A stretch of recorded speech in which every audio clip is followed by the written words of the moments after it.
Hey again everyone, welcome back again di Bitcoin Update.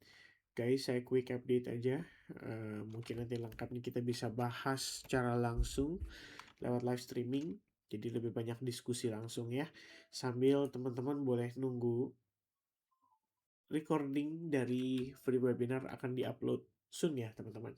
Oke, guys, hari ini kita ngelihat market agak beda dari biasanya vibes-nya ya. Jadi yang dimaksud beda tuh gimana, Vin? Bitcoin rebound. Oke, reboundnya bagus nggak sih? Ya lumayan lah ya, not bad teman-teman. Kemarin kita nggak dapetin Bitcoin closing dalam keadaan rebound sekitar $1.800. Ya sebenarnya angkanya kayak kecil ya teman-teman ya. 2,8% tapi ya somehow terasa cukup lumayan ya di compare dengan pergerakan selama 6 hari terakhir yang dia turun secara perlahan ya, butuh waktu 5 hari untuk dia turun $1.700 tapi recover dalam 1 hari ya. Jadi sebenarnya itu yang saya anggap kondisinya relatif oke, relatif bagus gitu. Tapi apakah ini bullish enough ya teman-teman untuk kita jadikan sebagai klaim bahwa uh, it is bottom for everything? I don't think so ya. For now, teman-teman sekalian, for me personally ngeliat ini cuman sebatas dia bouncing cut dan potentially untuk tetap ya testing ke level-level yang sebetulnya masih jadi resistance yang jauh lebih serius dibandingkan dengan itu. Dan vibes-nya kenapa saya bilang beda? Karena hari ini S&P 500 itu terkoreksi guys. 0,6%, Bitcoin itu sustain gitu ya, nggak koreksi malah plus gitu kan. Dan kalau kita lihat Nasdaq itu yang lebih terkoreksi ya, jatuhnya lebih banyak ya, negatifnya sekitar 1,6% teman-teman. S&P-nya 0,6% ya. Saya cari tahu juga kan, apa sih yang menyebabkan hari ini stock market sell off gitu. Sell off-nya sebenarnya nggak lebay sih.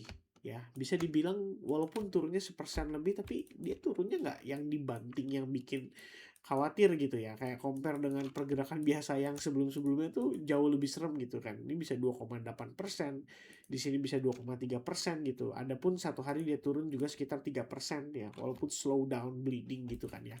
Ya hari ini sebenarnya menurut saya nggak terlalu yang gimana banget gitu. Nah cuman setelah saya cari tahu ya news apa yang mempengaruhi hal tersebut, ini ternyata ada relate dengan kondisi yang cukup complicated ya teman-teman sekalian. Jadi di sini highlightnya utamanya di sini nih. But the era of nearly free capital that helped fuel the AI rally is ending. Ya, AI first phase was a competition for computing power. The next phase increasingly is a competition for capital itself. Nanti kita ngomongin capital guys. Kenapa? Ya karena ada kebutuhan. Kebutuhannya itu apa? Chip, ya, memory makers, optical component producers, ya, power equipment manufacturers, ada liquid cooling specialist, ya, kemudian juga ya sebenarnya paling gampangnya kan kita tahu ya data center aja udah makan investasi yang gede banget teman-teman sekalian. Dan AI investment di sini dijelaskan sama Goldman Sachs ya. Research estimated that US AI investment could reach approximately $600 billion in 2026. Dan ini ekuivalen dengan 2% dari GDP, guys. Nah, jadi sebenarnya tadi saya cari tahu ya, apa sih yang bikin kok yield hari ini naiknya gila ya? Jadi kalau kita ngecek di US 20 year yield, ya US 30 year yield, ini angkanya massive, guys. Ya, di time frame 1 jam sih dia lagi turun ya. For the past 9 hours gitu kan ya. Tapi teman-teman coba zoom out ke time frame weekly, guys. Ini untuk US 30 year yield ya. Bisa dibilang ini relatif tertinggi sejak 2023 ya. Ini highest guys ya. Dan ini tertinggi sejak 2007 ya. Angka pernah dicapai gitu ya. Sekitar berapa lama tuh? Yang lama sekali guys, 7.000 harian ya kan. Dan ini masih naik gitu kan ya. Ada beberapa faktor yang dorong hal ini bisa naik gitu. Salah satunya adalah market kan tetap ya melihatnya the Fed itu naikin suku bunga. Probabilitasnya kan tetap dominannya ke sana. Either akhir tahun atau bisa jadi di bulan Oktober. Karena di sini masih 50-50 kalau kita lihat. Cuma apakah September belum tahu. Mungkin setelah Jackson Hole baru ada swing yang bisa lebih agresif untuk September. Dan itu berarti setelah minggu depan gitu. Cuman kalau kita lihat ya, yang US 10 year yield ya kan ini juga sama angkanya bisa dibilang cenderung mendekati level yang sangat tinggi ya.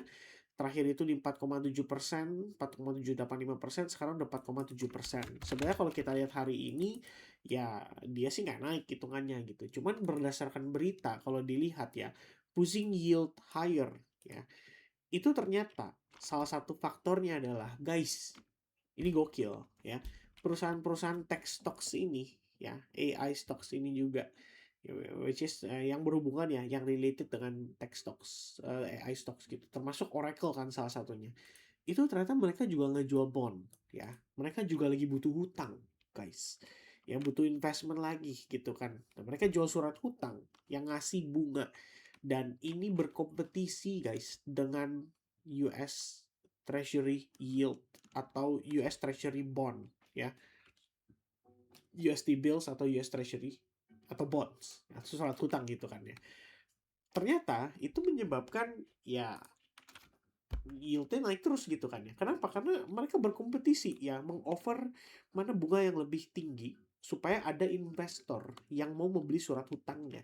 Artinya pinjamkan uang kepada pemerintah, begitupun pada kondisi ini meminjamkan uang kepada para tech stocks ini ya. The surge has pushed AI related debt ya to roughly 15% of total investment grade issuance. Dan angka ini luar biasa gitu ya. Dalam artian rupanya orang itu cenderung menempatkan uangnya ya. Ternyata salah satunya ya, saya juga baru tahu ya teman-teman. Setelah lihat angkanya 194 miliar dolar dalam bentuk bond pada perusahaan-perusahaan Amazon, Alphabet, Meta, and Oracle, itu menjelaskan juga sih ya kenapa kita ngelihat ada likuiditas yang seret banget pada market kripto. Jadi orang itu betnya nggak cuma di sahamnya teman-teman, tapi sebagian dari mereka yang mau taruh uang mereka untuk mendapatkan pasif, ya kita bisa bilang kan interest rate ini kan fix ya teman-teman, karena mereka jualnya surat hutang fixed rate gitu kan ya. Itu angkanya juga cukup besar ya, senilai 194 miliar dolar. So liquidity aja itu parkir di sono aja itu udah banyak gitu. Dan ini early July 2026 ya, naik 79% dari di 2025. Itu udah hampir 100% guys. Bayangin loh, ini baru sampai bulan Juli. Comparisonnya adalah sejak 2025. Jadi 1 tahun ya, Januari sampai ke Desember 2025. Sekarang baru sampai bulan Juli itu udah naik 79% dari 2025. Pantesan likuiditas makin kering ya, market makin gak kebagian duit muter karena ini. Jadi bettingan ini luar biasa sekali ya. AI ini benar-benar ngesak all the liquidity teman-teman. Dan nggak cuman itu ya, nggak cuman terhadap Bitcoin, katakanlah terhadap ya USD bills atau US Treasury aja kena juga guys dampaknya. Karena kalau nggak mungkin dia naik terus nih ya. Harusnya cenderung stabil ya, 168 hari lagi total dia udah naik. Kenapa saya maksud cenderung stabil? Karena begini ya, naik suku bunga, naik suku bunga, naik suku bunga, itu biasanya ya akan membuat ya kita bisa bilang para pelaku pasar juga akan mempertimbangkan untuk parkir uang mereka di sini gitu kan. Belum lagi kita tahu ya, The Fed sendiri juga sudah memberikan signal kalau akan ada kenaikan suku bunga. Otomatis pertimbangannya adalah kalau market melihat seperti itu, buat apa saya taruh di saham yang konotasinya atau konteksnya di sini bukan konteks ya, tapi lebih ke secara sentimen itu kan ada risk on assets gitu ya. Ternyata mereka parkir risk off-nya tuh bukan cuma di USD bills, tapi kita bicara di stock market, ya bukan stock market ya, tapi di beberapa perusahaan tech yang juga menawarkan bonds ya dengan bunga yang bisa dibilang cukup bersaing gitu. Ya itu mungkin yang menyebabkan para pelaku pasar di sini mempertimbangkan ya untuk memparkirkan uang mereka sebagian ke sana. Namun di sini kalau kita lihat ya, ternyata teman-teman sekalian, hal tersebut menimbulkan pertanyaan. Ya, menimbulkan pertanyaan dalam arti sekarang begini ya, apakah kebutuhan utang ini justru menandakan bahwa besaran ya modal investasinya itu bisa terpenuhi nantinya gitu kan? Apakah iya gitu kan ya dari keuntungannya teman-teman? Karena sekarang dengan kondisi tersebut ya, dari bacaan yang saya tadi baca ya, itu yang jadi pertanyaan para pelaku pasar. And I think that's the reason ya, one of the reason kenapa Nasdaq somehow mengalami koreksi gitu. Mungkin berita ini baru muncul ke permukaan dan membuat para pelaku pasar kembali bertanya-tanya tentang kondisi tersebut, dan hal itu yang membuat pergerakan hari ini jadi menurut saya kenapa relatif menarik gitu. Kenapa teman-teman? Jangan-jangan ya, jangan-jangan market transisi, mereka pikir tech stocks nggak semenguntungkan itu karena investmentnya ternyata butuh lebih besar, modalnya lebih besar, dan belum tentu bisa kembali untung yang besar gitu kan ya. So instead of mereka invest di tech-nya, di stocks-nya, mungkin lebih baik mereka invest melalui ya surat utangnya, ya dapat keuntungan dari interest itu juga teman-teman. Selain itu rotasi money flow, dan menjelaskan juga kenapa Nasdaq turun tapi Bitcoin masih bisa bertahan naik ya. Itu kondisi yang somehow menjadi menarik ya teman-teman. Itu kita cover pada update hari ini. Nah guys, kalau kita lihat dari pergerakan Bitcoinnya sendiri ya, what can we see ya kan, kira-kira ekspektasinya kayak gimana. Pertama teman-teman sekalian, kemarin kita udah bahas soal high point ini dan imbalance ini likely akan dites gitu kan ya. Tinggal pertanyaannya kemarin prosesnya adalah meliputi dia turun dulu untuk naik atau langsung naik kemudian bisa terkoreksi gitu kan ya. Ternyata harga langsung naik, sempat ada rejection ya, terkoreksi, koreksinya nggak banyak, sekitar 0,8% atau $500, terus terbentuk sebuah pola di sini, dan saya considering tadinya saya pikir ada potensi lah ya dia bisa visit dulu ke bawah, sweep liquidity baru naik gitu, karena prosesnya biasanya kayak gitu di New York Open. Ternyata kali ini enggak ya, New York Open price langsung bounce dan langsung breakthrough ya, tepatnya di jam New York Open. Habis itu flat lagi dia ya, benar-benar flat lagi teman-teman sekalian ya kan. Nah pergerakan ini tentu saja sangat membosankan sekali ya, tapi kabar baiknya adalah ya seperti yang saya jelaskan tadi di awal ya, bahwa kita mendapati Bitcoin sudah closing dalam keadaan solid ya, membentuk bullish engulfing on the daily time frame, melahap pergerakan 6 hari ya. Jadi butuh waktu 6 hari lebih kurang dari atas ke bawah, itu sekitar lebih kurangnya dari harga sekitar 64.400 ke lowest-nya itu kan kalau saya di 62.500 ya. Butuh waktu 6 hari, ini cuma 1 hari guys di bablas balik ke atas gitu. Jadi saya anggap ini adalah satu kondisi yang finally ya mengkonfirmasi lah ya untuk potensi Bitcoin retest atau visit up to ke 67,000 dan bahkan ke $70.000 jika seandainya kali ini kita rebound dengan impulsif dan mungkin dengan katalis yang cukup mendukung gitu. Tapi kalau misalnya nggak ada katalis ya jangan-jangan ya 65.500 aja udah berat gitu ya, karena 65.500 itu sebelumnya harga ketahan terus guys di level tersebut ya. So we have to be aware, kalaupun dia naik lagi ini jaraknya udah nggak terlalu jauh ya, deket aja untuk potensial dia bisa visit jadi resistance lagi gitu kan ya.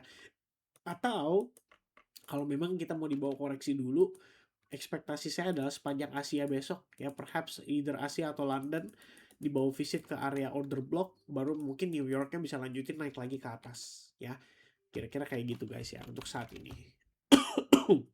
Oke, based on yang terlihat aja, saya sih cukup oke lah ya. Ya saya pikir ini cukup oke gitu ya dengan kondisinya teman-teman. Ya paling nggak kalau misalkan memang nanti suatu saat ada kehancuran akibat tech stocks ini ya, terlalu overconfident, terlalu overvalue, tapi orang masih tetap beli somehow, dan ketika mereka jualan dan menyebabkan market crash atau terkoreksi, ya perhaps Bitcoin udah ada bumper yang lebih oke ya. Minimal dia udah naik dulu sedikit sebelum dibanting, supaya bantingnya tetap sejalan atau on track dengan yang kita udah bahas previously. Oke, but for now guys, bear with me ya. It's a boring market teman-teman. Kita bakal ngeliat Bitcoin bakal begini-gini aja sampai akhirnya ada big move yang bisa menyebabkan kapitulasi. Baru di sini kita bisa mempertimbangkan bahwa ada potensi bottoming yang kita cari itu akan segera terjadi ya. So that's gonna be the update teman-teman. Thank you very much guys for watching and see you guys again in the next video update. Cheers, bye bye guys.